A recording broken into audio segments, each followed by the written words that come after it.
right under our noses. In our homes, cities and towns, on our sofas and laps, a quiet invasion has been taking place. The cat is now officially the most popular pet in the Western world. In Britain alone, it's reckoned there are 12 million cats. A vast, softly purring army, which it seems we are utterly powerless to resist. And yet, for thousands of years, no creature has divided us quite like this one. Are they regal, or simply cold and remote? Devoted pets, or as irrepressibly wild as their big cousins? How am I to capture the essence of this puzzling creature, one that so many adore and so many others find deeply unsettling? To do that, I'm turning cat detective.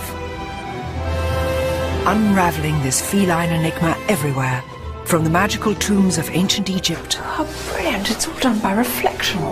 To a bizarre medieval cat festival in Belgium. From the cats who formed a Chicago rock band to a cat in fancy dress. Must be so strange being slightly deaf inside a pink rabbit hat. I'll be tracking down the amazing big cats too, coming face to face with the lord of the Mayan jungle. All the strength and majesty of these creatures, you can't believe how beautiful they are. And armed to rasping tongue with the world's fastest cat.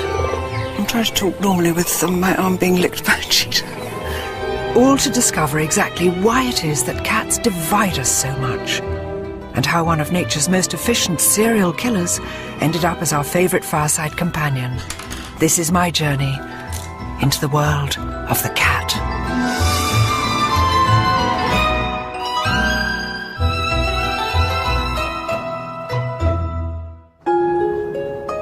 My journey begins here, at home, and it begins with a confession. We don't have a cat. Well, not anymore. For 18 years we had a gorgeous cat called the Bee. When he died, I missed him more than I could ever have imagined. I still think about him every day. We even gave him a little gravestone. People say that you choose a dog, but the cat chooses you. And people say that cats are aloof. Well, I don't know about that. All I know is that the Bee, our beloved cat, was much more than a pet. He was a friend. We loved him dearly. And, you know, I think he loved us dearly too. And yet, I wonder if I ever really knew the Bee, any more than I know the neighbourhood cats that now wander through our garden. Unlike dogs, so much of what cats do is secret and nocturnal, mysterious. It helps to explain why some people find them so disturbing, and why so many others find cats irresistible. But where does this deep divide spring from? First stop on my journey, a cat show in Milton Keynes, to find the true aficionados, the ones whose absolute faith in cats is beyond doubt. In the West, cat shows like this are the ultimate expression of our modern obsession with cats. Hello, darling. Yes, sweet one. And you can see why. Was there ever an animal quite as beguiling as the cat? Another Bengal female. Or as adorable as a kitten? Called what? Scylla. Scylla. Scylla Black. I didn't think of that. Beautiful blue eyes and a slightly Barbara Streisand look. I think it's absolutely fantastic. Over the years, we've engineered around 100 breeds of cat. From green eyes to blue, from long hair to no hair whatsoever. And what breed is she? She's a Sphinx. It's a Turkish van. It's a snow Bengal. This is a Singapore cat. Very bright, very lively. But look around any cat show like this, and you'll notice something which has never changed. It's women, not men, who are least able to resist the lure of the cat. Hard to believe that a few hundred years ago, many of these women, including me, might have been burned at the stake, along with their cats. Because the terrible truth is, despite thousands of years of our deepest devotion to cats, there's a very dark side to our feline obsession. Thankfully, we don't torture witches and their cats anymore. But once every 3 years in Belgium, people gather to remember a time when we did.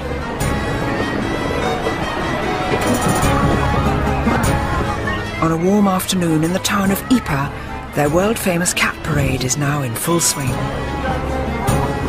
It's all a bit surreal, yet so far at least, it seems pretty harmless. I can't resist joining in the fun. But courtesy of the town jester, the festival culminates in a rather shocking ritual.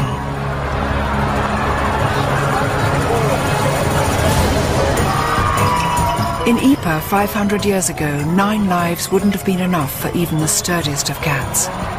Europe had gone witch mad, and here in Belgium they took to slinging live witches' cats off the tops of high buildings. In fact, it wasn't until 1817 that this barbaric ritual was stopped. It's an unlikely thing to commemorate, but thankfully today the cats here are merely toys. It's so strange because even though this is a sort of carnival day and everybody's having such fun and they're only toy cats, a knife of fear and pain goes through me. Just to think that a short time ago they were throwing real live cats out of here simply because of the superstition that cats contained evil spirits. And it wasn't just the Belgians. In the Middle Ages, it was believed that Satan often took the form of a cat. And all over Europe, they were tortured and ritually killed in their thousands, often also burning alive the poor innocent women who owned them. Was there ever a creature which divided us so much? For 1,000 years we persecuted the cat as an agent of the devil, and yet nowadays we go all gooey over them in cat shows. For good or evil, we've long believed that cats have some sort of mysterious magical powers. But where on earth did that come from? Who owned the first cat? And when? And where? Egypt, the land of the pharaohs.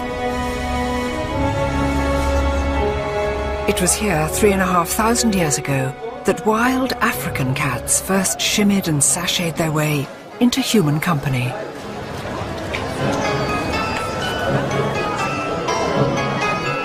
And even today there are few cities on the planet quite as comfortable with its cats as Cairo. They're everywhere, literally crawling out of every nook and cranny. Once you tune your eye in to look cat eyes, once you get your cat's eyes in, you can see little cats, tiny cats, slim cats, cats resting by mosques. These are the cats who are looking after the door. Just one on each side. These cats are mostly feral, homeless, unowned, just like their early ancestors. But for all their wildness, they're every bit as loved as the cats which pose for rosettes at shows. Perhaps even more so. It's just incredible how many cats there are and how many people treated them so kindly. This charming gentleman here who's got a special paper bag full of meat so that he can look after them, and they're in beautiful condition, little dapperly patting away. It's just wonderful. The people don't kick them or hurt them, they just smile at them. But in a largely Muslim city like Cairo, that's really no surprise. It's said the Prophet Muhammad had a real soft spot for cats. There's a story that when he blessed his own pet cat on the forehead, he left the mark of his fingers like a giant M, a mark that's been passed down through countless generations of cats. But when and where did cats come to be with us in the first place? And how did they weave their magic on us? To find out, I'm heading way back in time to the mysterious tombs of the dead in Thebes.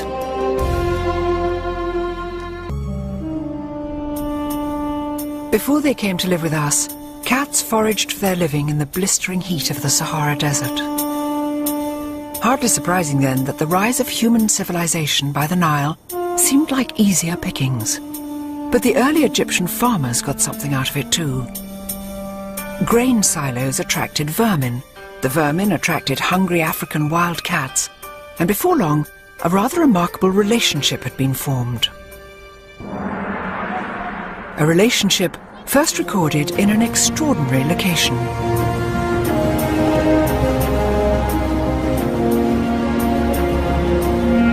400 miles to the south of Cairo, on the west bank of the River Nile, lies Thebes, the city of the dead.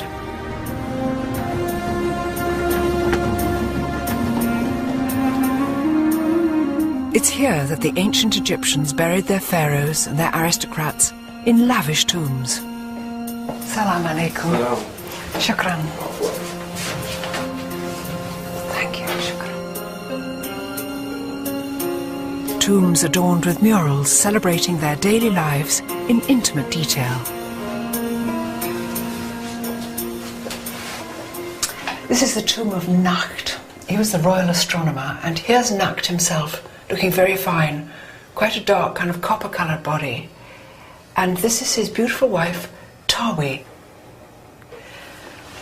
And round here you can see that they've prepared, this is the beginning of the feasting.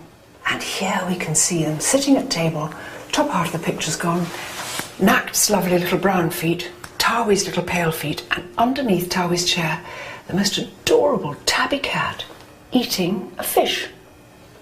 Now in those days, cats always sat underneath women's chairs in all these tomb paintings. It's something to do with fertility and somehow links cats with women all the time.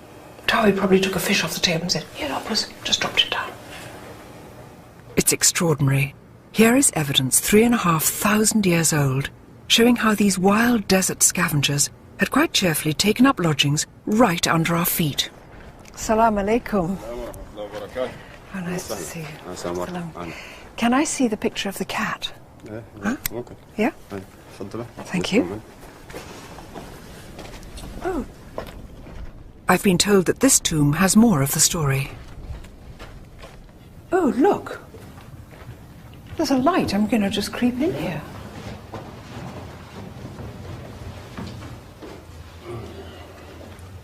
With a little mirror magic, all is revealed. How brilliant. It's all done by reflection. Look at this. So this is a hunting scene. Now there's birds all flying up, chaps throwing sticks at them. And here's a gorgeous little cat. There is a story that the Egyptians used to use cats, maybe to flush out the birds, but they used to take them hunting with them. They've also seemed to have taken their tame rat with them, I don't know. Sometimes, of course, I think cats just take it upon themselves to follow human beings, so they might have just gone on his own accord. But I suspect that these might have been hunting cats. Who knows?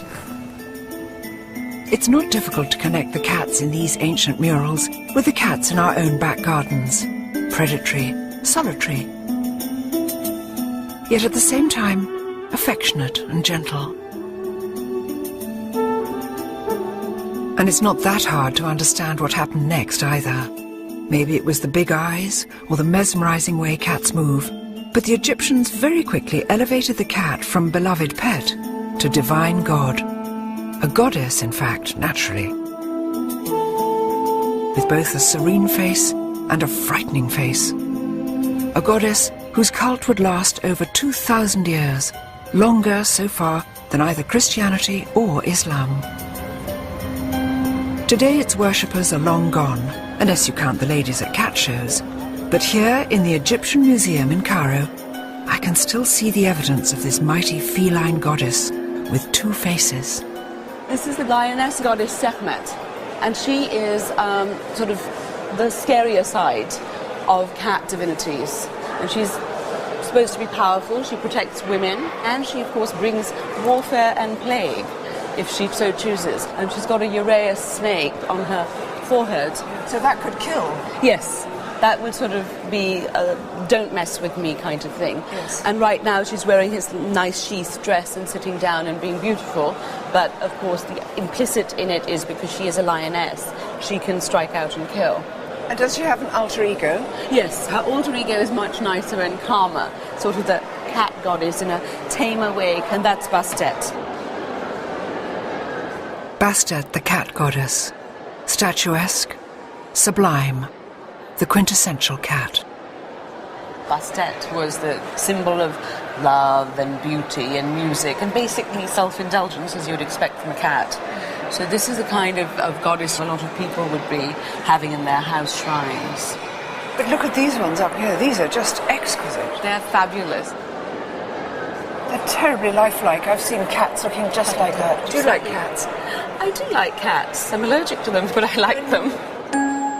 In ancient Egypt, pet cats were adored. Whenever one died, the entire family would shave their heads in mourning. But not all cats were pets. There were other cats, bred to be offered to Bastet in the hope of earning her blessing. Unfortunately, to do that, they had to be dead. When they went to the temple of Bastet, they made offerings of mummified cats. And the idea was that because a cat was taking the message, the god would pay much more attention to it. And were these tame cats or cats around the temple? How did they get the cats for the mumming? They probably bred them in catteries, and you would have just thousands and thousands of cats there. We have x-rayed them, so you get a sense of what's inside. And it's really quite surprising. Look at that. What is a bit awful about this particular one is the neck has been broken because they couldn't always wait for cats to die. So we have some cat mummies where their heads have been bashed in or they're being strangled. Little cat. That one's an interesting one because... oh my God, what is it? Well, you can see it's a jumble. When they didn't have enough cats, they would just gather up a few bones and mummify that and make it look beautiful, like a cat should be. So that's... Extraordinary. This is sort of cat hamburger, if that doesn't sound too frightful. Do you know what I mean? It's just sort of chopped up and made into a shape. That's very accurate, though, and it certainly looks that way. What's the Egyptian word for cat? Meow. It really is. It sounds familiar, doesn't it? The cat with two faces. Cats as angels and cats as demons. Egypt is the home of the original prototype cat, the Mao, and whatever shape or pattern your pet cat is, it's descended from this ancient line of stripy tabby. In Egypt, the land where cats first walked amongst us, there are many who love them, but there are also others who are out to destroy them. Although in some countries Maos can fetch well over £1,000 a kitten, here in Cairo they still run wild in the streets. Unfortunately, some government officials think the only way to control them is by shooting and poisoning them. From a house in the Cairo suburbs, Maged Abdelrazek is on a mission to rescue them. Oh, now look, this must be one of the newest arrivals. Yes, this is our newest guest, Ida. Ida, how old is she? Yes, I do. She's about 7 weeks old. Ida. 7 weeks old? Yes. And she was found? She was found by a lady when she was about 5 days old, and I had to take care of her. You did this yourself? You fed her, what, with a little pen dropper? Yes, like about 6 or 7 times a day. Well, she's triumphant. She's quite got a little fat tummy. She's overfed now. But tell me, what makes a Mao cat? The Mao cats are the only naturally spotted cats. With striped legs? Yes, that's right. Yes, so they're half a leopard and half a tiger? Yes, it's a little tiger. You can take her home. Little You want to adopt Ida. her? I do like anything. I hope the Egyptian government finds a better way to look after these beautiful Mao cats. After all, this was the land where we first welcomed and then worshipped this strange, paradoxical creature.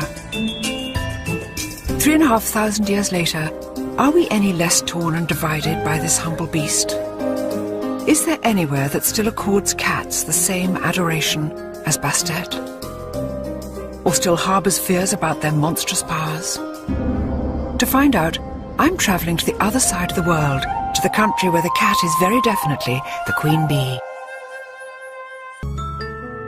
For an animal that sleeps up to 20 hours a day, it's truly amazing the fuss cats have caused. We've bowed before them as gods, we've treated them as devils. Surely in the 21st century, those strange beliefs must be a thing of the past. Well, not quite. On the face of it, Tokyo is one of the world's most high-speed, high-tech cities. But look in virtually any shop or restaurant and you'll find the ancient spirit of Bastet, a little Japanese cat that's so famous it's been exported all over the world.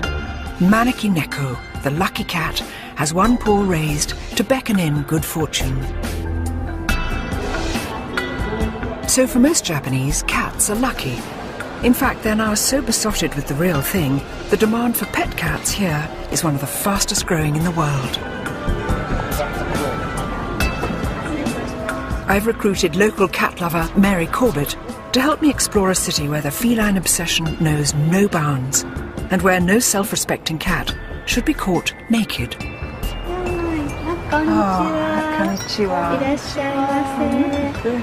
For the very best in feline haute couture, the Stella McCartney to Tokyo's finest cats, look no further than Takako Iwasa. Takako, look at this. Most cats in most places look overdressed wearing a collar and a bell, but not here.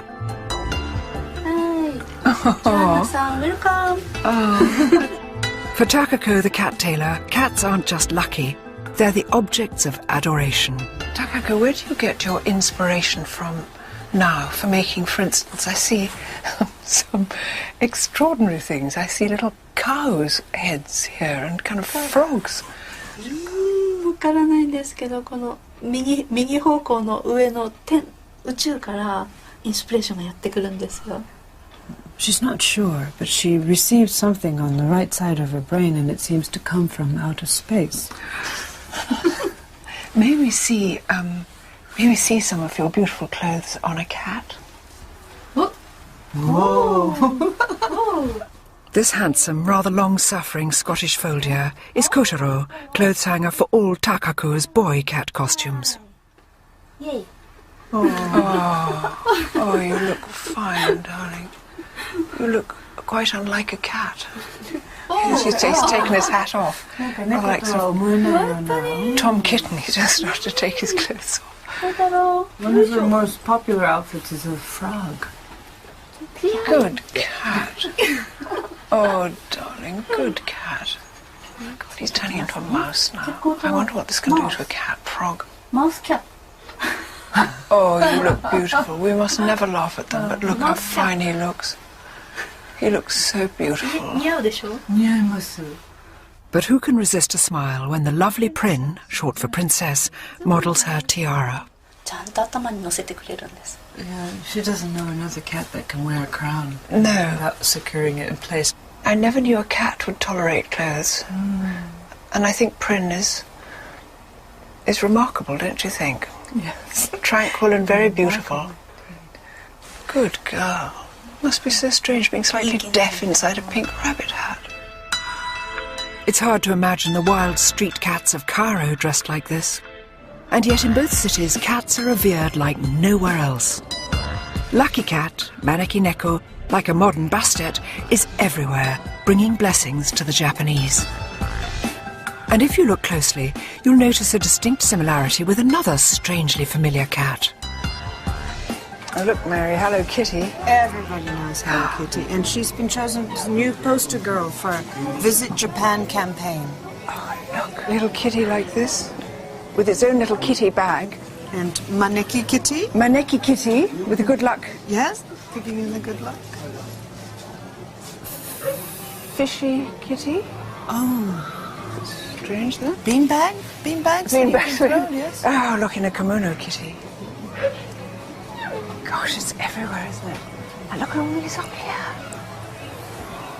Hello Kitty, everything. Just toys and little purses, exercise books, pencils, pots, things, stuff, earrings, dangly bits. For children of all ages. The strange thing is, something's going wrong with me because I really want this stuff now. I've actually got I've got quite a lot of thousands of... And Hello Kitty's just the beginning. Thanks to the Lucky Cat, Maneki Neko, Japan is filled with the positive energy of cuddly, happy pussycat characters. Cat toys, cat robots, cat cartoons. And is he based on Maneki Neko? Yes, I understand he was inspired by the Maneki Neko, so he brings good fortune. But much as it looks like a cartoon character, the real Maneki Neko is not a toy. Its roots are powerful and old, the stuff of samurai lords and storms. And it's a story which starts here in a quiet little Tokyo suburb, setting for the serene and entirely unexpected Zen Buddhist temple of Gotokuji.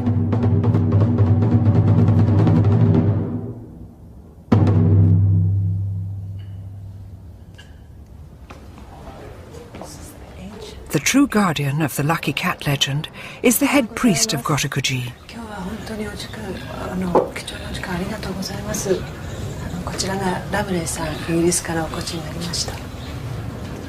In the grounds of the temple is a little shrine dedicated exclusively to Maneki Neko. Shofuguden, so this is the building that brings good fortune. Oh, lovely. It's beautiful. The real Holy of Holies, the Lucky Cat's altar, is hidden inside the little temple. Look at this. Cats, cats, cats. The head priest explains how the legend first began. Over 350 years ago, this was an impoverished, very poor temple, and there was just one monk here, and he shared what little food he had with this cat. And he said to the cat, well, one day I know you will bring us great fortune. One day he heard a lot of noise outside the gate, and the cat was there beckoning these lords who were riding by on their horses. The Lord followed the cat's beckoning, and just as they came in, lightning struck the tree that they had been under. So they would have been killed? Yes, well, that's what the Lord thought, and he was very, very grateful for the cat having invited him in. It's a fabulous story. You can see why the Japanese took Maneki Neko to their hearts, always in the hope it would save them from disaster too. Look at these cats. From all over Japan, pilgrims travel here to seek the blessing of the lucky cat. So many, and some are big and some are tiny. True devotees see the cat almost as a tiny incarnation of the Buddha, a kind of mini-god, really. So worshippers would purchase these cats, and then they would pray that they may meet good people in their lives. When their wishes come true, they will bring the cat back to the temple and offer thanks. So these cats have performed great things for the families. All good news, all happy wishes. All happy wishes. But even here, in a country besotted with its lucky cats, you can detect that familiar ancient legacy of fear and suspicion. Take the bullet train out of Tokyo and you enter an older, more traditional Japan, where sinister legends live on. Horrifying tales which speak of the Bake Neko, an evil monster cat. In an old farmhouse, curled up by the fire with a pair of rather unscary cats, legend expert Akiko Manabe tells the tale of an evil pet cat that can change its shape. Once upon a time, there was a family. They loved a cat. Suddenly, that cat was missing, and wife's behavior became very strange. She ate in her own room. She told the family, don't look into my room when I'm eating. But the husband peeked into her room. She was eating the dead mice, dead birds, dead fish. When the wife turned her face to the husband, her face became the face of the cat. It turned out the cat had killed her and ate her up and pretended to be the wife. How awful. Can you imagine being that husband looking through and it's like, and it looks like a cat. And you think it's your wife and it's got a cat face. Right. Is it always women? Cats turn into women? Most of the cases are women, because the people think women are more cruel than men. Catty. Yeah.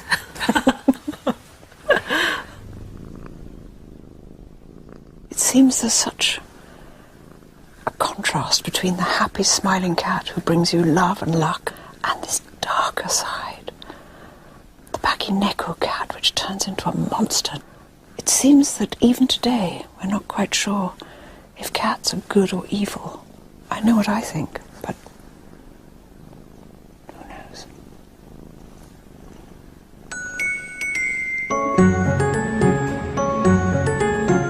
Back in the West today, cats are so spoiled, it's easy to forget what a rotten time they've had of it in the past, and what ridiculous superstitions we've linked to them.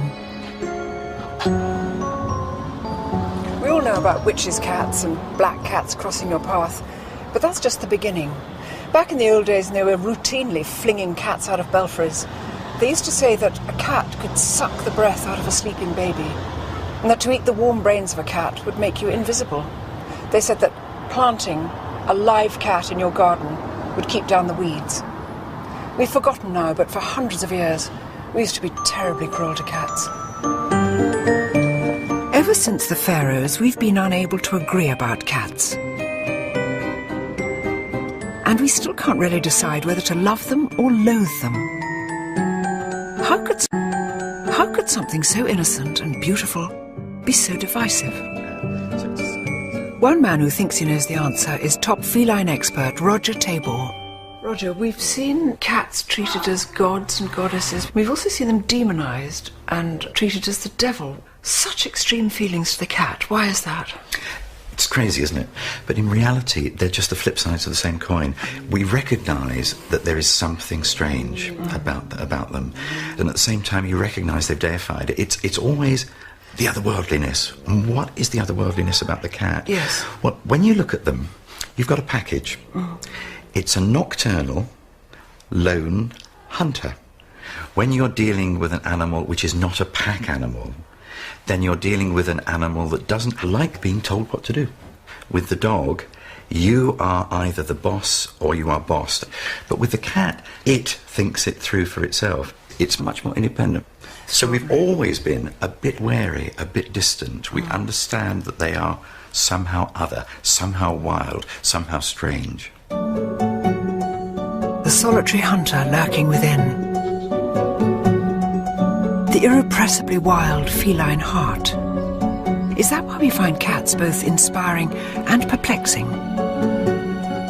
If it's true, then my challenge now is to meet the full force of that wild side, face to face. Hidden deep in the jungles of Central America lives the ultimate mysterious solitary feline.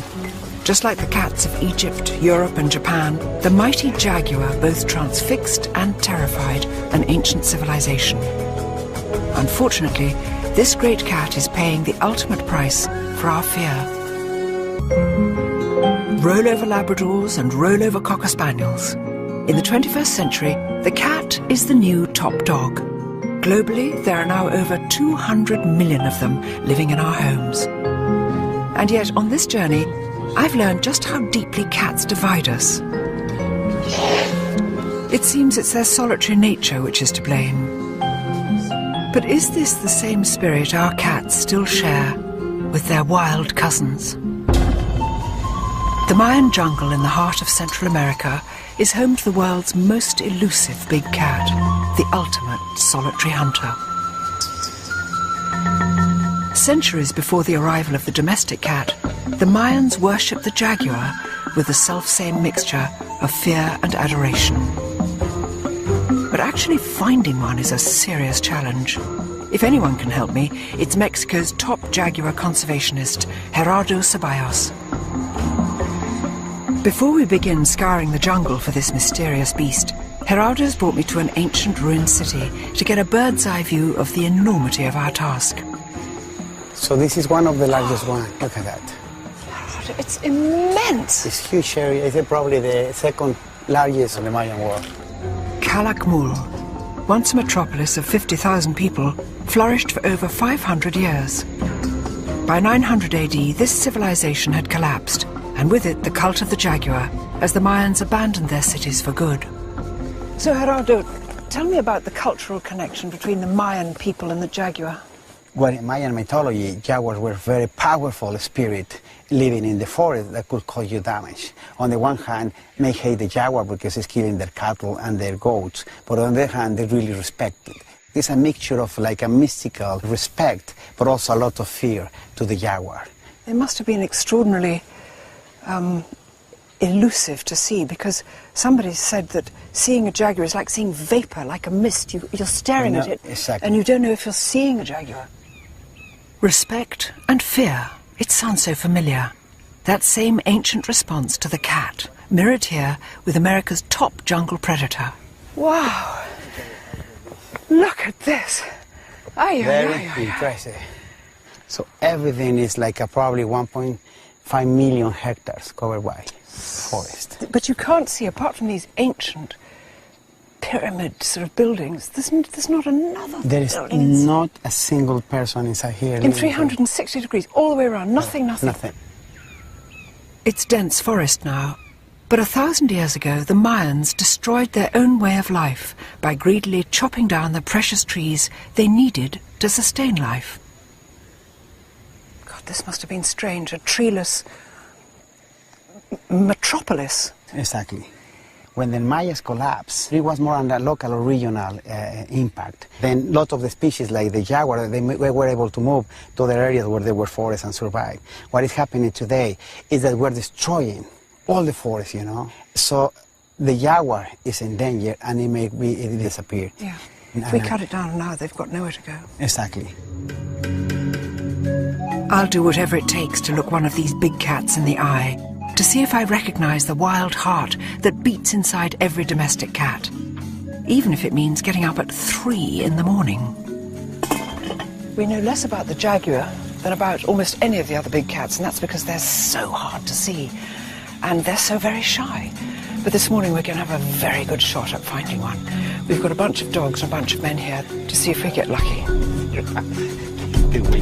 Gerardo and his team are on a mission to find and study as many wild jaguar as possible, and hopefully figure out why these great cats are dwindling so dangerously in number. Do the dogs get excited before we go? Yeah. They want to go. They want to go. Early morning before the sun rises is generally when jaguars are most active and easiest to spot. And even here, nothing beats a dog when it comes to running down cats. They're being tied by the chains into the back of the van so they don't all jump out. They're peaceful and sweet and waggy and they just look so friendly. But I think that'll all change once we get onto the scent. Timing is everything. There are just a few weeks every year at the height of the dry season when conditions are good for finding jaguar. Too much rain and the jungle gets too flooded for tracking. Well, the daylight's up now, so what do you think? Yeah, well, it's still very cloudy, so it's good. It's overcast, and by being overcast, yeah, it helps us to work longer time during the day because we don't have the pressure of the sun on the dogs, on the people, and on the jaguar. So right now it's perfect. That's it. At a remote river crossing, Gerardo decides it's time to begin tracking on foot. We're going to look around here, yeah, for the scent, okay? Okay. To see if we can pick it up. Okay. Perfecto. Uno. I think this is good because I heard that jaguars like to hunt near water. And amazingly, jaguars quite like swimming. Of all the big cats, jaguars and sometimes tigers, but jaguars are most fond of the water, which is unlike any domestic cat. Hates getting wet. Excelente, excelente. Vale, mi Pau. And yet in so many other ways, jaguars and domestic cats, in fact all 38 members of the cat family, are incredibly alike. Designed by nature as perfect killers. Razor teeth and claws hidden inside, velvet paws so soft you'd never hear a thing until they were right on top of you. Gerardo, what happens when the dogs get the scent of a jaguar? What happens then?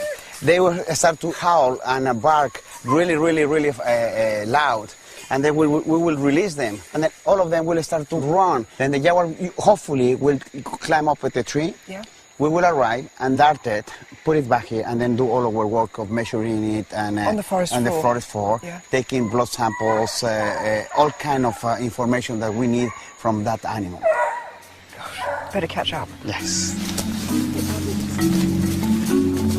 After a few hours it becomes too bright and too hot, and our chances of finding a jaguar drop significantly. There's no scent. Very disappointing. We don't have it around here, apparently. So we will keep on trying to find it. But for today, at least, the jaguar hunt is over.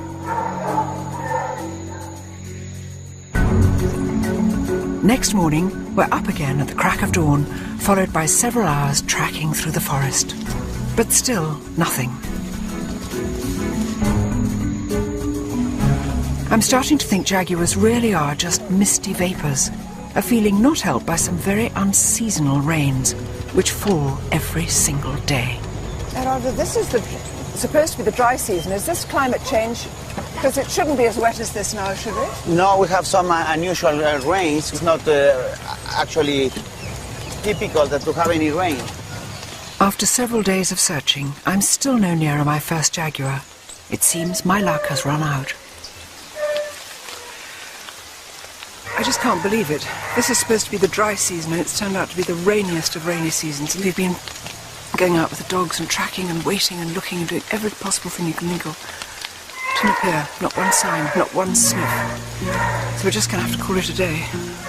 It feels strangely like England. It's Mexico.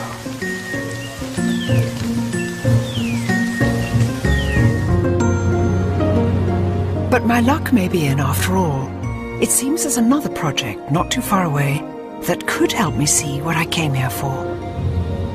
We're leaving Mexico, where we didn't manage to see any jaguar. We're flying to Belize, where I know we'll see some. They won't be in the wild, but it'll be the next best thing.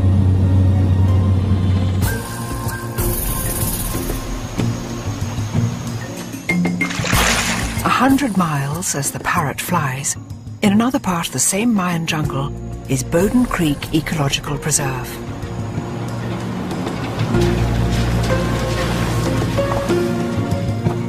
"13,000 acres of virgin rainforest saved from destruction over 10 years ago by this man, Ken Karras. This forest is home to around 150 jaguar. Yet in all the years Ken's lived here, he's hardly seen them. Very rarely will you see a jaguar in the wild. It's just so difficult to see them. They're ambush predators. They wait, they maneuver into position, they pounce and strike, and in one blow, they've killed their prey. They don't chase it. They can't. How can you chase something through thick jungle like that? You can't. It's a description which rings so many bells. It could be any cat stalking a mouse or a sparrow, a ruthless killer that can suddenly vanish without a sound. No wonder the ancient Americans saw the jaguar as a magical creature. Tragically, I now think seeing a jaguar in the wild would require a small miracle. But there are 2 jaguars I can see. 6 years ago, Ken rescued a pair of cubs from life in a zoo and brought them here to the heart of the jungle. Meet Bosch and Shupi, jaguars and brothers.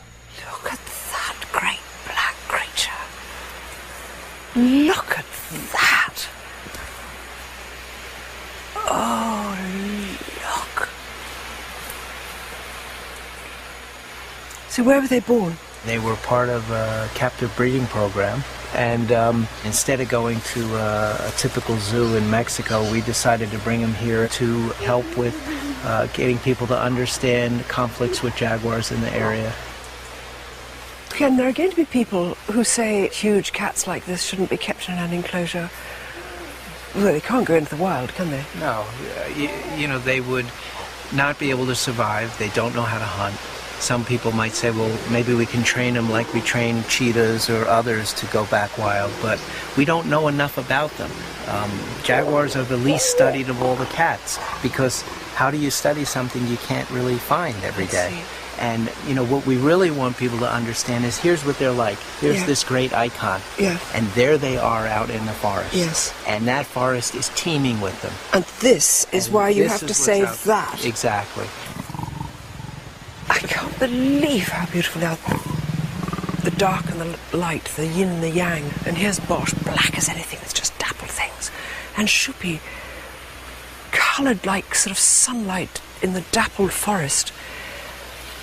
All the strength and majesty of these creatures, you can exactly see why people would have thought that they contained some sort of godly power, or indeed were gods themselves. It's a pity these boys can't roam free in the jungle. But what a privilege, gazing into the remarkable eyes of the world's most elusive cat. Eyes which burn back with the same wild spirit I used to glimpse in my beloved bee.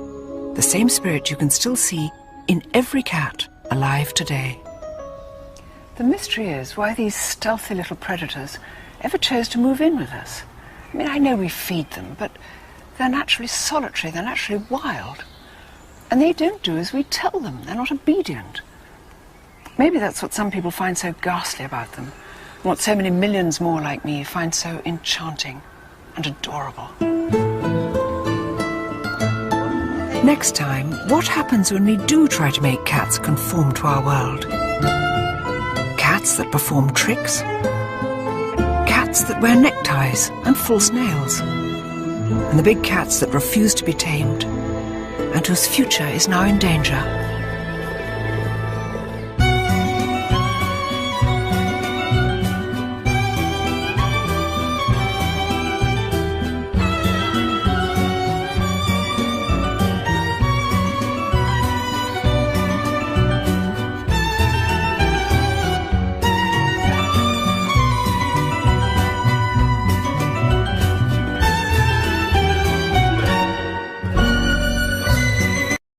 There are more pet cats in the world than ever before. Sensual, cute, enigmatic, stealthy. Every one of them working its wild and ancient magic on our senses. And yet, as I've already found on this journey, cats still perplex and divide us. My quest to understand them has already taken me from a mysterious Egyptian tomb to a breathtaking encounter with the lord of the Mayan jungle.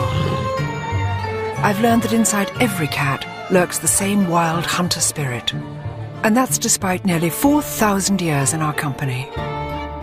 But sadly, man is notoriously bad at leaving nature alone. And so I now want to know what we have done to the cat to mould it to our way of life, and whether our meddling with nature has gone too far. It's a question which will take me from a close encounter with the tongue of a cheetah. No, we are that lovely raspy to the cats who formed a rock band. From the woman who knows how to talk to them. Yeah, when he is all done, we won't even know what to do with them. She's just starting to speak in cat language. To the tragedy of a leopard locked in a cupboard.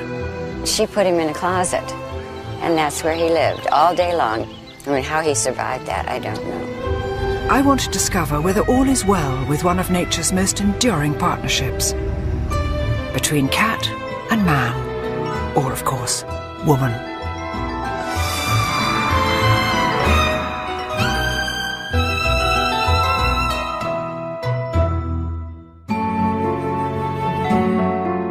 If you stop to think for a moment, it's incredible that cats live with us at all.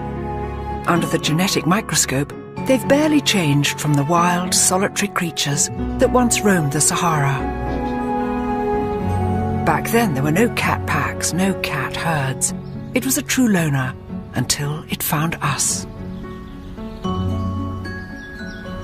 It is the weirdest of relationships. I love them madly, but I think we're kidding ourselves if we think that cats are remotely interested in what people want from them. Millions of us own them, but they're not really ours. After all, they don't really need us. They could look after themselves if they had to. But that doesn't mean we've stopped trying to master them, which begs the question, would a cat ever take orders from a mere human? To answer that, I'm in Chicago on a bitter winter's day. It's been said that cats are far too smart to do the dumb tricks we get dogs to do. But whoever said that hadn't been to see one of Chicago's oddest cabaret turns, a circus performed entirely by cats. It looks as though preparations for today's show are already well underway. For the record, I usually have little time for performing animals, any more than I have for zoos or wild animals in captivity. But a cat circus intrigues me. Cats are so famously uncooperative. I'm curious to know how ringmaster Samantha Martin persuades them to do anything at all. Hi, Samantha. Hi. Hi, Joanna. Hi, nice to meet you. You're getting stuff ready for the show? Yep, big show today. This little white face listening to you talking. Who's this? Oh, this is Tuna. Tuna. She's the star of the show. Is she? Mm-hmm. Hi, Tuna. Tuna. And what makes Tuna such a good cat for performances? She's very consistent. She has no fear issues whatsoever. Where some of the other cats, Some days they perform, sometimes they don't. It's free will. We open up the cage. If they don't come out, that means they don't want to come out. So we close the cage, we move on to the next trick. But Tuna always wants to... She rang the bell. I'm sorry, that was the cat ringing the bell. Tuna, will you ring the bell? Yes, she's like, attention, attention, come on. Here, Tuna, go back to your light. That's quiet. Tuna, she's just switched the light on. Sweet cat. Oh, Tuna is brilliant. She really is. How do you get a cat to do what you want it to do?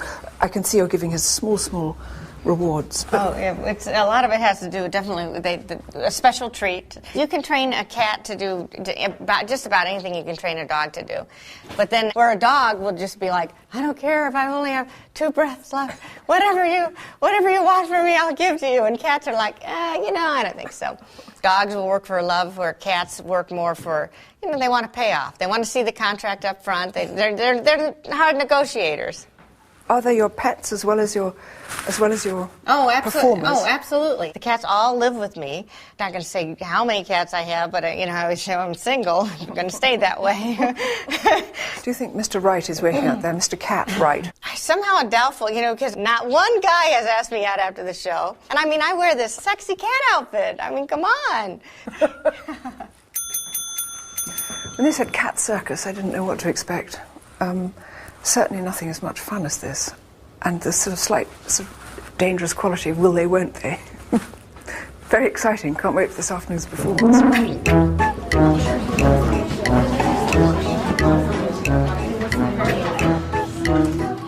Does it matter that your average cat won't fetch a stick or catch a ball? No, of course not. To me, this is much more impressive. Because cats only do the things they want to. And that, in my eyes, is what makes them truly smart. Even so, Tuna and the gang doing tricks is great for a cold Chicago afternoon. But surely cats, compared with dogs, are a bit useless. After all, nobody ever saw a cat bring down an armed robber or guide a blind person across the street. So what do cats do for us? Well, we now know that cats do have an extraordinary power to help those in need. And all they have to be is themselves. I'm back in England at Manchester's Seashell Trust School for children with severe disabilities. There you go.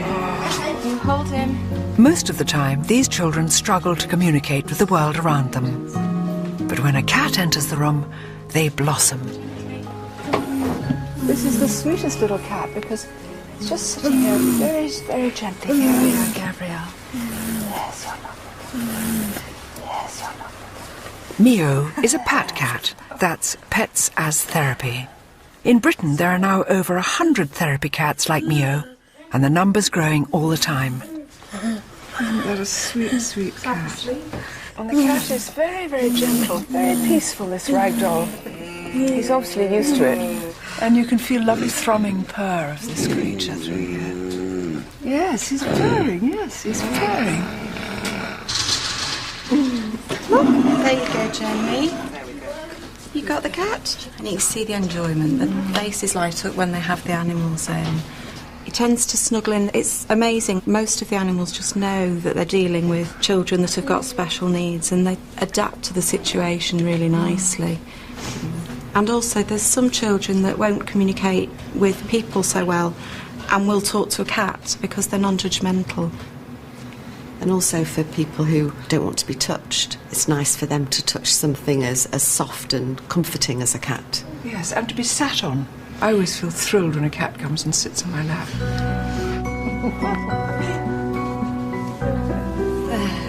How about that? It's deeply moving to see how the warmth and softness of a cat can stir such pleasure in these children. That's lovely. Thank you.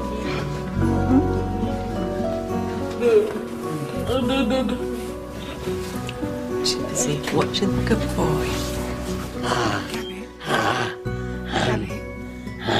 Good girl, good cat. Yeah. Did that make sense? No, I didn't say it right. Yes. Did it? Yeah. Good. Good. Good. Surely anyone who's ever stroked a purring cat can understand this. Feline company can lower blood pressure, improve your mood, and bring companionship to the lonely and the sick. But if cats can change our lives, how have we changed theirs?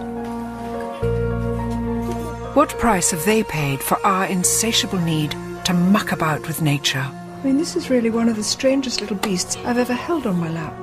Instead of us trying to redesign the cat, perhaps we should try to understand how and why nature designed them in the first place. So with my whiskers, if I had whiskers as well, I'd be fantastic.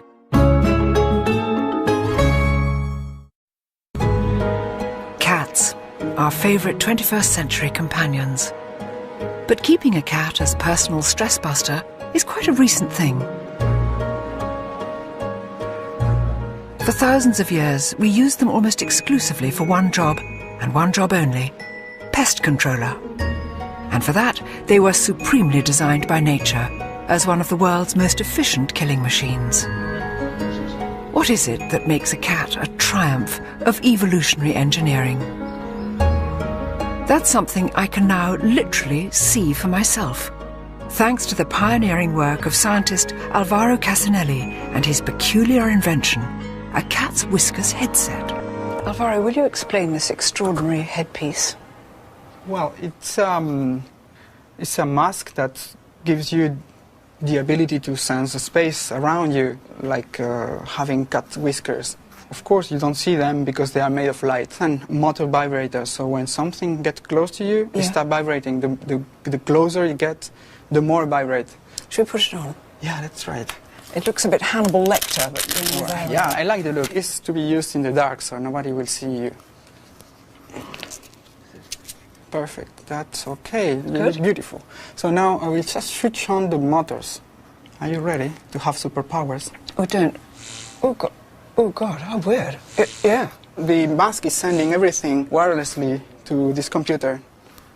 So try to approach your hand or, over your mouth. So this is the sensor near your mouth. Oh, this one. How can I try it out? Well, we will try that on the corridor. A cat's whiskers are the most incredible bits of kit. They're so sensitive to tiny air currents and electrical fields, the cat can sense objects even without touching them, and in total darkness. Now, I'm going to find out what that feels like. This is a very strange feeling. So now you have to walk in front of you till the end of the corridor. Yeah. Okay. So first whiskers on, and then let me switch the light off. Tell me when the light's off. They are off now. Back in the lab, Alvaro monitors my every move. I can't see a thing. I can feel the buzzing. Right. And I mustn't use my hands. The temptation, of course, is to use your hands. Oh, I can feel something very close to me there. So away from that, away from that. That's a big thing there. Get away from that. Something there. Nothing here. Come on, be bold, Lumley. I can't tell you how frightening this is. If you could hear my heart. It's absolutely hammering. At last it's lights on, and not a moment too soon. You get lost. You don't know where's your direction, where you're You don't know if for. you've... Is that all? Is that all? Yeah, also on the elevator you get stuck there and there. I didn't go into the elevator, did I? No. Yeah, you went to the fourth floor and you came back. No, you had a cup of coffee and I hardly remember it. No, it was strange how frightening it was. It's strange how odd. I've got a long way to go to be a cat. Of course, when it's stalking a bird or a mouse, a cat has plenty more weapons at its disposal, not least of which is an incredible sense of sight. From just tiny slits in the day to massive moon eyes at night, your pet cat is a whopping 6 times more sensitive to light than you are. And with the addition of a natty pair of light-intensifying goggles, now I will be too. Too many things to adjust. Okay. So it should be... Tell me how it feels. That feels... The line of sight. Yeah. That's good. Okay. So I will probably switch the light off and we'll see... Oh, I see the light's on. Oh, yeah. Wow. So it was too easy. What about now? Oh, Now I cannot move. I don't see anything. okay, but I can. So, okay, now this is me walking with cat's eyes as opposed to cat's whiskers. I have no sense of distance, but here I come. Look, not touching the trees. That's not bad, is it? Oh, this is fantastic. So with my whiskers, if I had whiskers as well, I'd be fantastic. And I've a feeling I even might look slightly like a cat. Do you feel that? Wow. That was extraordinary, Alvaro. It doesn't really make you feel like a cat, but maybe... It doesn't, but it makes me respect cats so much because, of course, they have all this absolutely inbuilt and they know exactly how to use it. I was a complete beginner, you know, but they know perfectly. So cats won't be needing this for a little while yet, beautiful though it is. Thank you for letting me try it out. I think I'm just going to look at any old moggy with such respect. A cat's eyes and whiskers were fine-tuned by millions of years of evolution. Sadly, the way some cats look today is the result of just a few generations of biological tampering by us. There are now around 100 different breeds of cat.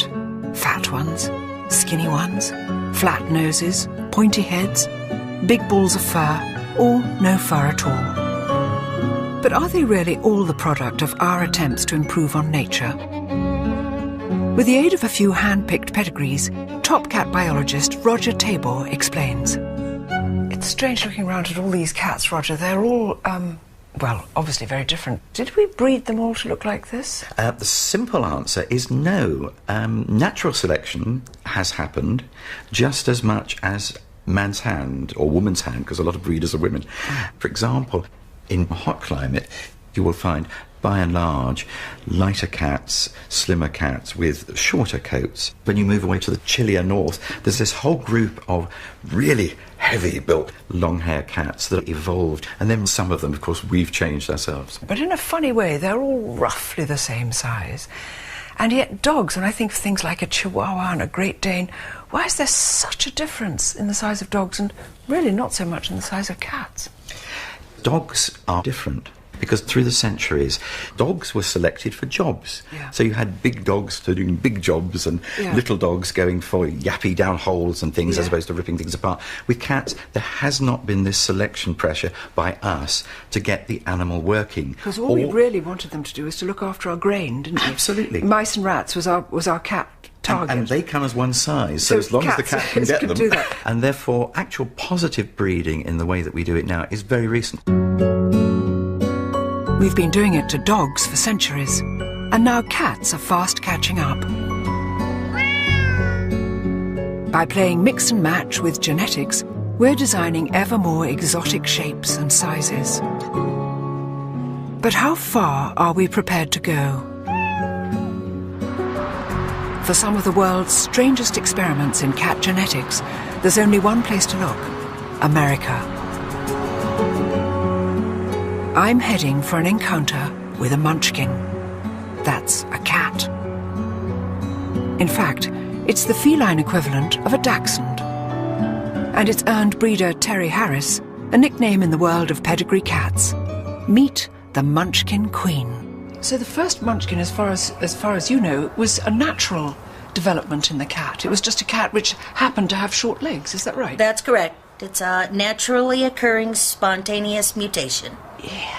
The gene that is responsible for the dwarfism shortens only the long bones in the leg. It would be like from your elbow on down. Now this is a strange looking little creature, isn't it? He is different looking from a cat, isn't he? He is a Sphinx hybrid, bred to a munchkin, so he has no hair and very short legs. I mean, this is really one of the strangest little beasts I think I've ever held on my lap. But of course, this cat he's not even got any whiskers. No. So this little person obviously goes about his life in a quite different way. I'm starting to see why Terry's called the Munchkin Queen. It seems there's no combination too strange for her to try. This is Maisie. Maisie has 3 mutations. Maisie? She has the folded ear gene from the Scottish Fold. Yes. She has the dwarfing gene from the Munchkin. Yes. And she has this wonderful curly coat from the Le Perm cat. Yes. Look, even her whiskers are munchkined. Little one, look at you, Maisie. Can I hold you, baby? Look at those little ears. This is such a little sweet cat. Little sweet cat. Now, Terry, a lot of people would say, but cats are so beautiful in their original cat shape. Why would you want to make them have short legs? Well, I am a neophile, which means that I like things that are very different and non-traditional. I just think that they're just adorable. They're comical. They come in all different colors, short hair, long hair. And just from the moment that I saw one, I just had to have it. This mutation doesn't bring about any kind of illness, does it? No, they don't have any limitations other than perhaps the distance that they can jump. Now, I'm a short woman. I can't jump as far as a tall woman. But we jump, nonetheless. Is it right? Do you think you're playing God? If I felt that I was doing something wrong, I would not do it. No. I think that as long as the cats are healthy and happy, there might be a little something for everybody.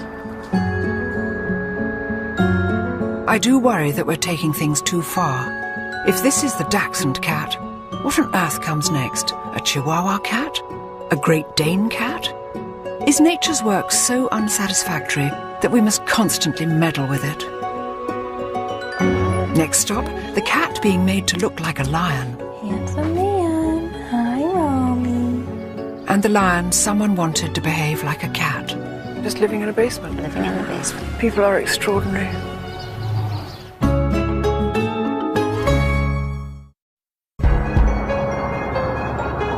Los Angeles, the home of the alternative lifestyle.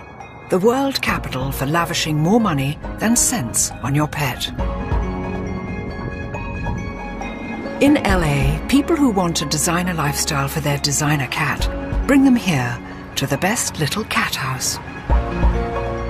If you're heading out of town on an all-expenses business trip, why not give your cat the same? 5-star luxury accommodation under the eyes of manageress Divinity Libby. Divinity? Hi. I'm Joanna. Nice to meet you. Oh, How nice are to ya? meet you. Good. Can I have a little tour? For sure. Come on in. Look at this. I love cats. Oh, cats. You know, they have all these things to do. They've got the fish. We have all these catwalks up high. They've got the outside. Yeah, you get the birds. Little tiny, titsy and the little car. sort of sofa and chair for Yeah. tiny cat-sized people. Mm-hmm. And do you come in here and play with them? How do you Yes. entertain them? Yeah, that's part of our service, is making sure all the cats get a little bit of love. You can see there's lots of toys and stuff. You've done this beautifully. You've taken such care. Thank you. It's lovely and sunny up here. Yes. Upstairs are more lovely rooms. This is certainly quite unlike any cattery I've ever seen before. I only hope these cats appreciate all this finery as much as their owners do. What is this up here? This looks Those like a camera. Yes, that is a live cat cam. So wherever you are in the world, if you miss your cat, you can log on and see what they're doing. You can control the cam from, Spain. Divinity also offers first-class feline grooming, and she's about to show me LA's latest and hottest haircut for hip cats. This is Romy. Hi, Romy. And You're Romy's a beautiful. Himalayan. So we're going to do Romy today in a lion clip. And he's going to be such a handsome man when he is all done. We won't even know what to do with him. She's just starting to speak in cat language. Gosh, I wonder if I had such a beautiful cat, Divinity, I wouldn't have a clipping on this. Would you? I think that coat looks absolutely sublime. Personally, if it was my cat, I would leave him like this. But some people, they're highly, highly allergic to their cats, and that's the only way they can tolerate living with them. Maybe they shouldn't have cats if they can't cope with them. Oh, man. If Romy could speak, I'm sure he wouldn't be begging to have his handsome coat shorn off. So there's your little lion tail coming out, yeah? Look at that tail, darling. That's the cut. Oh my goodness, stop crying. He's so handsome, isn't he? Yes, he's so handsome. No. So when they're all done, they get a little grooming spray to make them smell wonderful and fresh. And the boys get a little bow tie, and the girls get a little bow. And since Romy's the little man, we're just going to put this right on him. At least hair can grow back. Unfortunately, some people take much more radical steps to alter their cats. You know, some people get their cats declawed. You don't believe in that, do you? It's illegal in England. It's they're trying to make it illegal here. We actually, for a lot of our clients, put on soft paws. Do you know what that is? No. They come in fashion colors. So this would just slip on like that, and you glue it on. And you glue it on? Mm-hmm. Just a drop of glue in the bottom. Then it doesn't. It doesn't scratch. Right. Do you think we've gone mad? No, but do you, Divinity? Because these are semi-wild animals in a funny way. You know, it's a lot of people otherwise would declaw them or give them away. Or give them away. You see, we don't like animals that don't fit into our way of life, do we? Right. See, and I think that's what happens to people, and they go, I've got a cat. I didn't like the hair on it. I didn't like the claws on it. I didn't like the way it did this or that. So I've had all that changed. I've modified the cat. Right. I think people are very strange. I've always loved the independence of cats. Surely it's that which makes them unique. Sadly today, it seems that independence is the very thing some cat owners would like to eliminate by turning them into accessories. And there are people for whom a domestic cat has not been enough. People whose quest for a flashy status symbol means going bigger and better, whatever the price. Hidden deep in the Californian hills is a rescue sanctuary for the big cats that people mistakenly thought would make good pets. Lions, tigers, sadly misplaced beasts living out their days behind bars. It's run by a woman associated more with wings than claws, actress Tippi Hedren, the star of Hitchcock's terrifying film The Birds. For the last 30 years, Tippi has devoted her all to rescuing these poor beasts from abuse and neglect. Hi, Patrick. This is a very beautiful animal. He's a liger. His father was a lion and his mother a tigress. And beautiful. The hybrid grows to be, a great deal larger than either the lion or the tiger. How extraordinary. Yes. You beautiful thing. He is immense. The problem is that there are so many of these big cats born in captivity to be sold as pets. It's in the tens of thousands across the United States. It's permitted in the United States? There are 20 states that have no laws whatsoever. And you can purchase this adorable, darling little cub, and, by the time it's 7 months old, it's destroying your house and taking a good chunk out of you. They're trying to make a house kitten out of it. Yes, it never works. Nobody can keep a tame tiger at home. They will never be tame. Tippi's sanctuary is home to 83 big cats that have never learned how to survive in the wild. And every one of them comes with a tragic story. Will you look at this for a lion? If he wasn't blinking, you'd think he was muerto. He looks completely out of it. Leo? It's adorable. That is very, very attractive. Leo was living in a basement with a family, and they had children. And so no going outside for anything, just living in a basement? Living in the basement. People are extraordinary.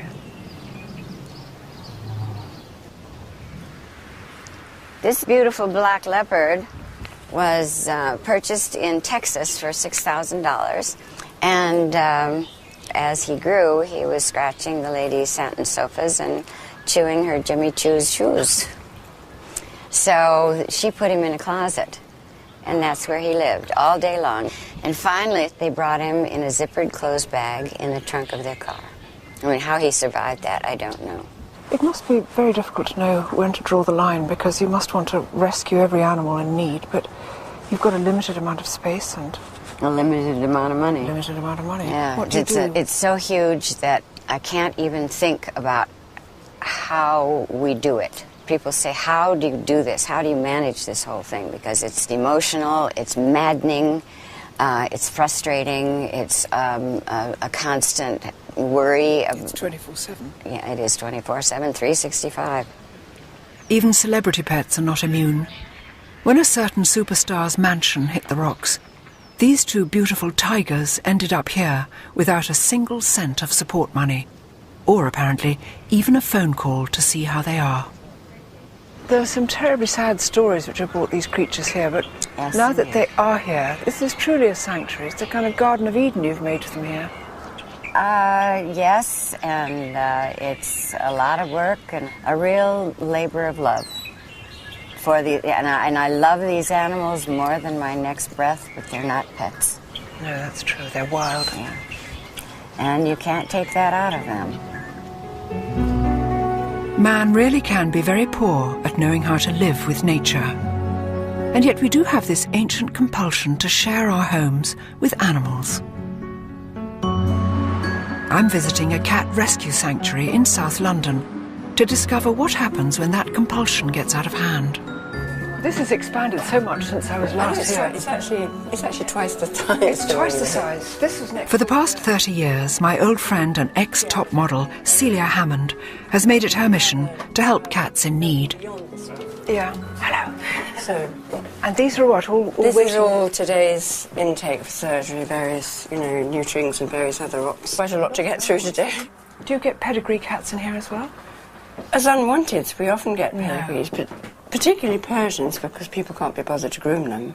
They buy them as little cuddly babies, and then when they grow up and need to be groomed, they get fed up with it. So they come in here completely knotted, or their legs knotted together. They can hardly walk, some of them. People don't realise how much work they are. Celia's sanctuary can house up to 400 animals at any one time.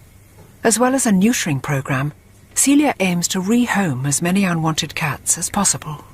I find them completely bewitching, and walking past the cages and those little level eyes staring out, you think I better just take some of these home. Well, this is wonderful. I'm weakening. Are you weakening? I am. Many of Celia's rescues are strays or abandoned cats. But we're now on a different kind of mission. Sometimes the problem lies with cat lovers who simply don't know when to say no. There is such a thing as too many cats. Well, it's real hard work to try to persuade people to get their pets neutered. Some people say, I don't care what happens to other people's animals. All I know is I want my cat to have kittens. But they're making the situation worse when there's so many animals being put to sleep every day. How can it be right to bring more into the world when there's no homes for what's here already?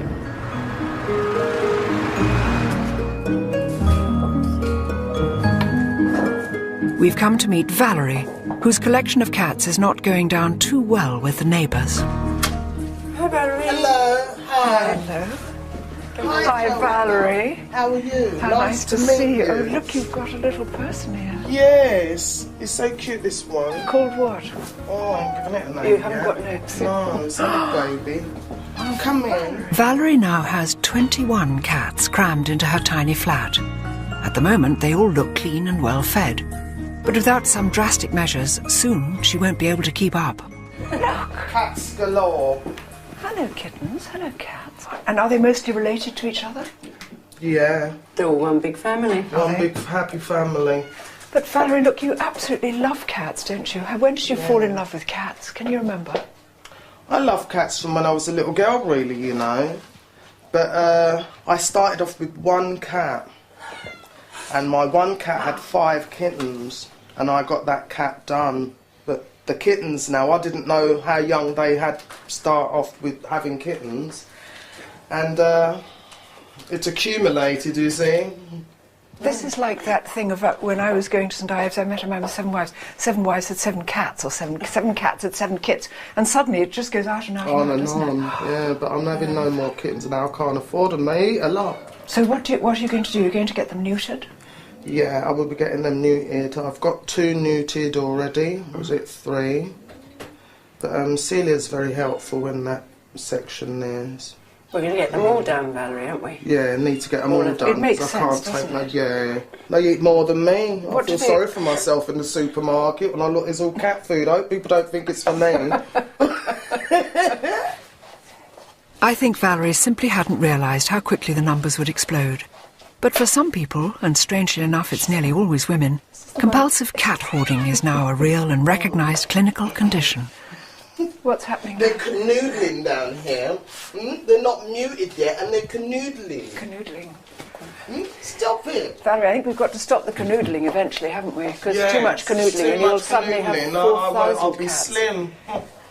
I won't be eating anything. With 2 more of Valerie's cats off to be neutered, hopefully this particular cat family will stop spiralling out of control. It's all right, darling. We've been seduced by the cat, by the untamed heart it shares with its big cousins.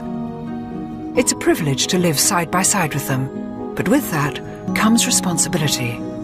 And that's true whether they sleep on our sofas or simply walk on our land. Next stop, the ultimate wild cat country, Namibia, This is just staggering. It must have been like this since time began.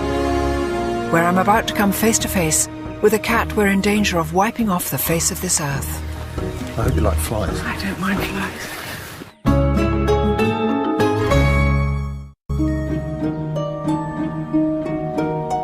Quietly, cleanly, and with great poise and self-assurance, the cat has overtaken the dog as our favourite companion. But for all our efforts to master and redesign them, cats are still at heart as wild as they ever were. When you compare them with their larger cousins, you recognise the same predatory instincts that we watch with fascination in our back gardens. The big difference is our response to these cats all too often comes from the end of a gun. But why? For one cat especially, the presence of humans is pushing it to the brink of extinction. 3,000 cheetahs, that's a quarter of the world's remaining cheetah population, live right here on the open plains of Namibia. This country is the front line in a battle to save them. And local conservationist Dave Houghton is a true veteran of the fight. I'm heading skyward with Dave to get a clearer picture of the thing that's brought man and cat into bitter conflict, the land itself. This is just staggering, the size of this plain. It must have been like this since time began, really, do you think? Yeah, this is country that big cats have been in for millions of years. And then man came along and parceled it up into little blocks for farms. And you get the inevitable human-wildlife conflict. And who's winning? I'm afraid it's man at the moment, but we are making big inroads into trying to get that balance right. Beautiful, eh? Beautiful. Dave is the head honcho of Africat, a charity that's fighting to save cheetahs from trigger-happy farmers. Rather than shooting or poisoning a predatory cat, farmers can call Dave to trap it and bring it here, to Africat's 10,000 acres of protected bush. Africat now feeds and cares for 84 rescued cheetahs that would otherwise have been killed. And here are 3 of them: Pippin, Measles, and Knessus. So beautiful. Why do you think they have these gorgeous... Is it just black marks? What is it? It's a Bushman folklore. A mother lost her babies, and that's basically what's left over from the tears of her crying for her babies. These 3 cats are now too old to hunt effectively in the wild, but Dave's about to move them into a brand new 120-acre camp where they can live out their days in peace. Wildlife vet Mark Jago is on hand to give them a full medical. I think it's that guy CA starting to wave. Okay, you can go in there now. It's that one in the middle. Yes, you see him now? He's just wobbling a bit. I just want to check that he is down first. First step, to get this sleepy cat out of the hot sun. If I get the front... Yes. Let me just pull him out a bit because there's a thorn bush there. Yeah? You have to watch the flies, huh? Yeah. If you hold the base of the tail there... Yes. And then put your other hand underneath, under here. Fiona. Under here? Yeah. Yeah. Okay? Yeah. Right. I had no idea I'd be getting quite so close to a cheetah. I hope you like flies. I don't mind flies. This is fantastic.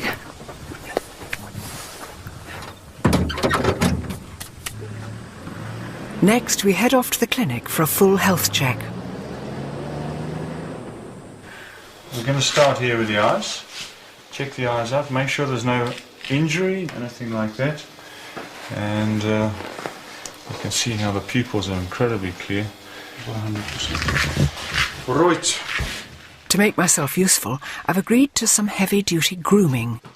I thought I knew how to detangle cat fur, but this is different. Golly, some of these are pretty much in, aren't they? Yeah. What do? You scrag them out? You No, walk no, like no, a no, butcher. Like that. Oh, I see. It's funny how quickly you feel completely at home. You think I'm just combing a cheetah's tail here, just scragging out the dead flies and the burrs. I've only ever seen these things on film, you know. I think respect is the first word that comes to mind for these creatures, isn't it?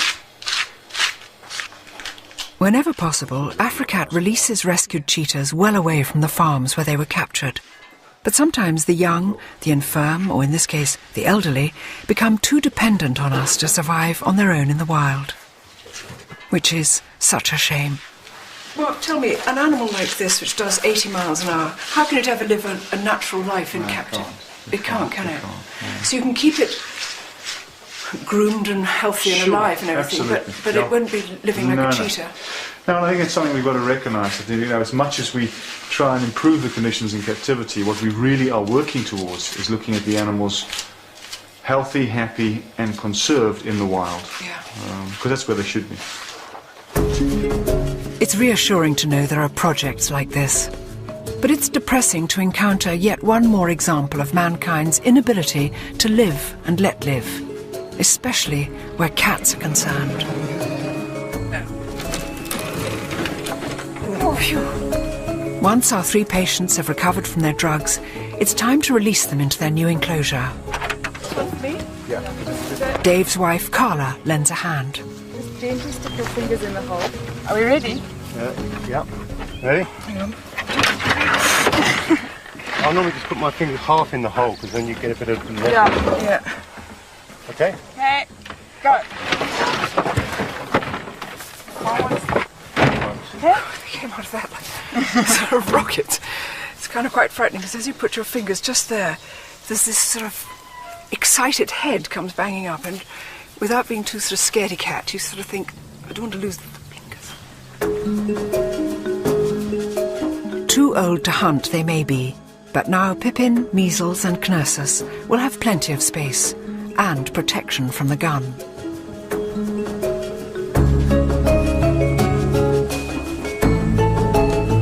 In another Africat enclosure, I'm waiting for Dave and Carla, who've promised me a special treat.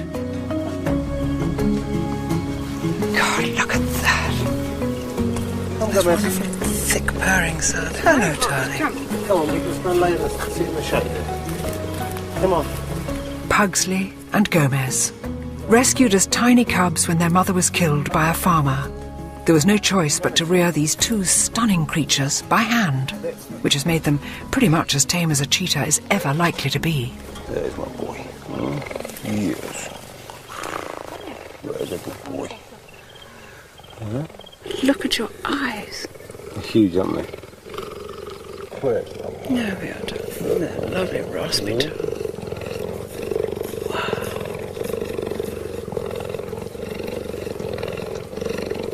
That's lovely, darling. It's extraordinary. Apart from everything being on a slightly different scale, i.e. the purr is 40 times louder and the limbs are X longer, they're so like domestic cats, that licking and flopping. Look, he just loves that. I'm incredibly privileged to be so close to these beautiful cats, but it would be a mistake to think they make good pets. We must always remember that they're wild animals. So really wild animals should stay in the wild and not be in somebody's flat in Bristol or something, you know. It's not fair on the animal for a start, you know. I'm trying to talk normally with my arm being licked by a cheetah. It's just extraordinary.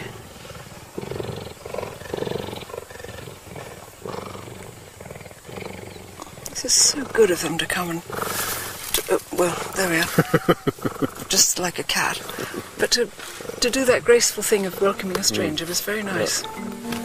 I've seen and held and been licked by so many cats on this journey. This cat is so much bigger, But in a way, it's no different from any of them.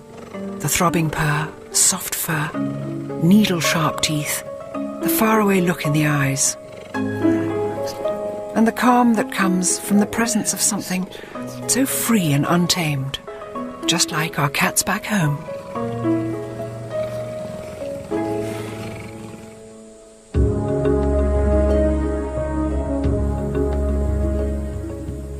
Well, it's been amazing seeing the big cats here. Utterly, utterly thrilling. And it just seems to me that we seem to have made our peace with domestic cats. They've come down out of the wild and we know exactly how to live with them. We love them dearly and they love us. We haven't quite managed that with the wild cats. With the big cats, we've got to do that to conserve them. After all this was theirs before it was ours.